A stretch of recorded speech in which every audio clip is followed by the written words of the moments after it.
Hello, welcome to another smarthelping.com financial model overview. This is an apple orchard, or it could be any orchard, uh, up to actually 50-year financial model. You can make the template into any year over that time.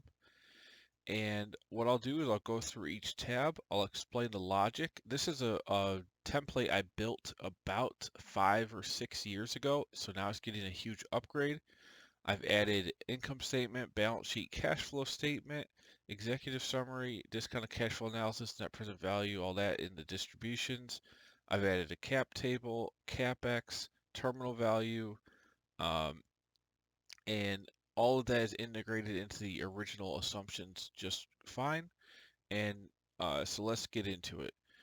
So the template starts with the global control tab. Here you can define the name of the company, which will flow to the financial statements, the launch year, the end year, if you want to include a terminal value or not. If so, the EBITDA multiple, and it'll provide exit value based on the trailing 12 months EBITDA based on that, and the end year. Um, Cash sources. So what the model will do is it'll look at all of your startup costs and any burn over time and find the minimum amount of cash required for the project to survive above zero cash balance after any debt funding, and the that's going to flow to the cap table. Now the cap table is where you can define uh, if you've got shares, what type of shares, and who has bought how much equity and how much stock do they get based on that. Now, if you just have you, it's easy. Just zero out all of these other columns, zero out all of this, and just leave the overflow because that automatically populates the amount, and then just put 100% for all of these. But if you do have multiple investors, outsiders, and or insiders, you can fill that out accordingly. The bottom should always be zero, all zeros. Uh, Now for the debt, it will assume if you're going to include a terminal value, then on that end year, any debt remaining will be repaid. Otherwise, it will just flow through to the amortization schedule here, and you could define the terms of the loan as well right here. The amount will come from the global control where we just saw. And you can see at the moment it's set up to be repaid in the 20th year based on this end month and the start year. So there's 20 years there. Taxes you can put in. There is tax logic on the income statement that will flow through. If you don't want to see any tax effects, you can zero this out, and that's completely fine as well. There's sanity checks on the global control tab. This is to make sure the balance sheet doesn't have any errors, annual detail against the balance sheet. So it's checking if the different summaries match each other, executive summary, distributions, individual distributions. So these all should always be zero, and those are your sanity checks. Now, if we go to the real main part of the model, we've got annual detail. This is where you define how many harvests you're going to have per year and the amount of years until you're ready to bear fruit from when you plant the trees. So with an orchard, when you plant, it's going to take time till you can actually start selling whatever the trees are producing. And there's an interesting thing with depreciation where you can't depreciate something until it starts. You can't depreciate fruit-bearing trees until they start bearing fruit. So this will also define the offset for depreciation start. So if I were to put a 3 here, you can see, watch over here, this is going to take 3 years to start instead of 2. And then it also defines if you plant more trees over time, that offset also applies to those in the future. And you can see the total size of the orchard up top. And then as that grows, there's an offset that happens um, before production. So this in this size is going to be based on the offset. So if I were to put 2 here, you can see in year 1, I plant 5 acres. They're not ready till year 3. In year 4, I plant 10, but they're not ready till year 6 when it goes to 10. So that's when you see the increase. So that offset's automatically applied. And what you can do is define what year ranges and what acres you use. So I just did like year 1 up to 4 is 5 acres, and I added 5 to get to 10, and then in year 7 I added another 10 to get to 20, and 30, and 40, and then 40 was the max. So you can set this up however you want. This acre use is going to drive a lot of the revenue figures, and I'll go to acres and yield next to show you how. But basically right here, all we're showing is the cost of the trees purchased, and then the fruit bearing year offset is right here.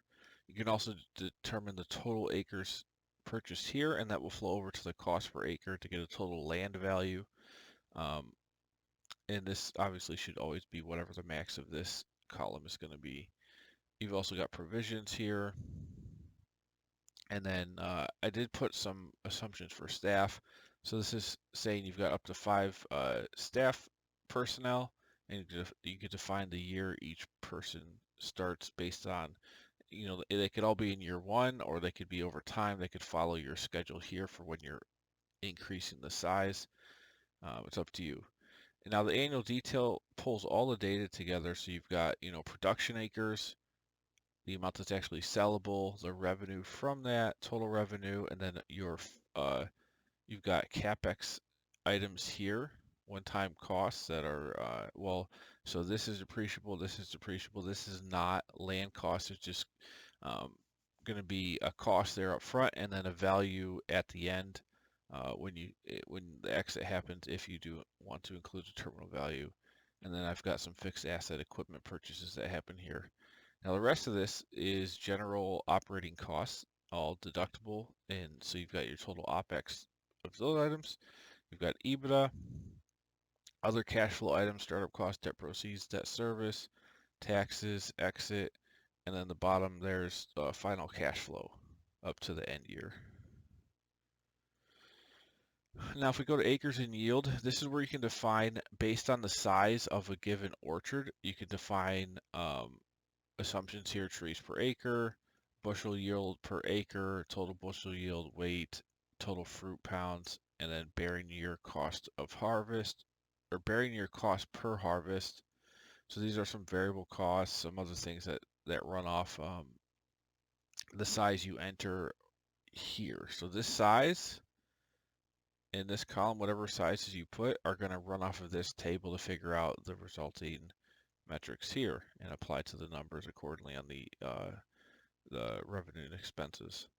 Now for cost and assumptions, you've got some different things. Usually you'll have honeybee hives. You can put the count needed, the annual cost there, packaging per 1,000 apples.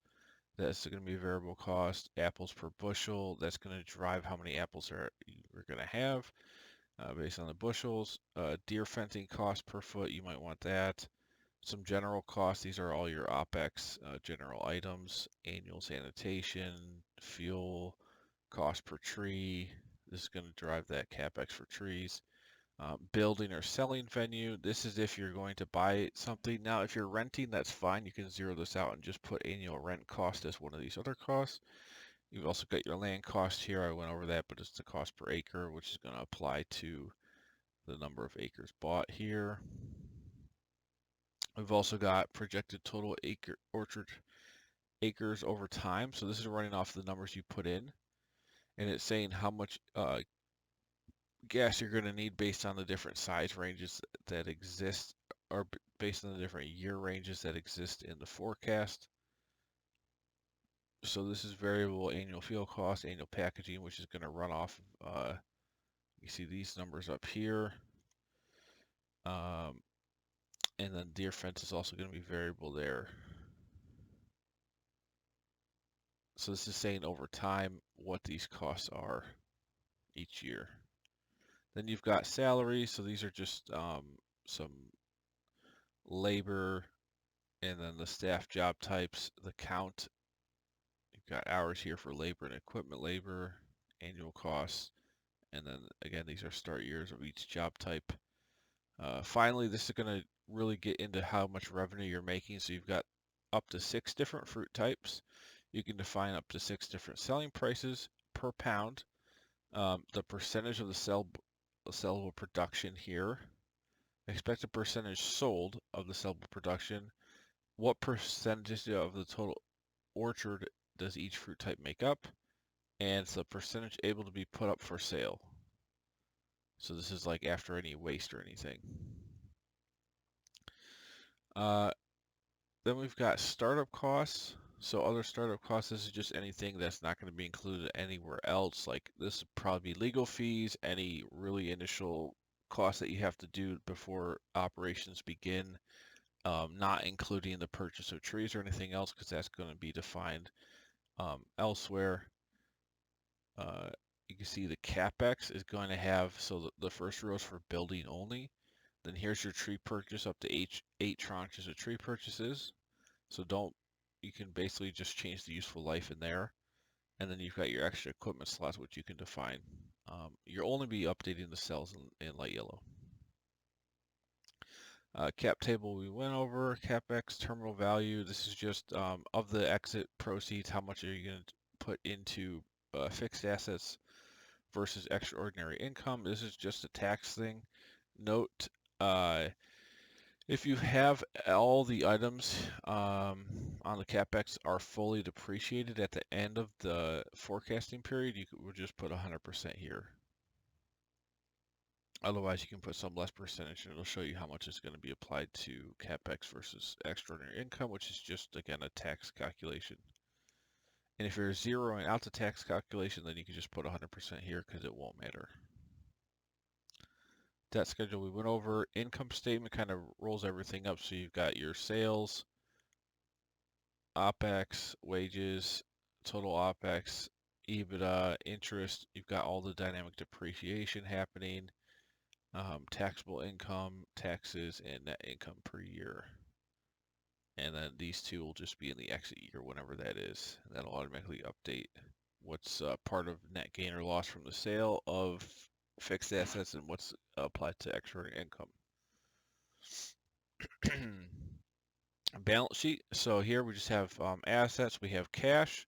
We have non-current assets, which would be all the different the building, all the trees, the other equipment, also the land.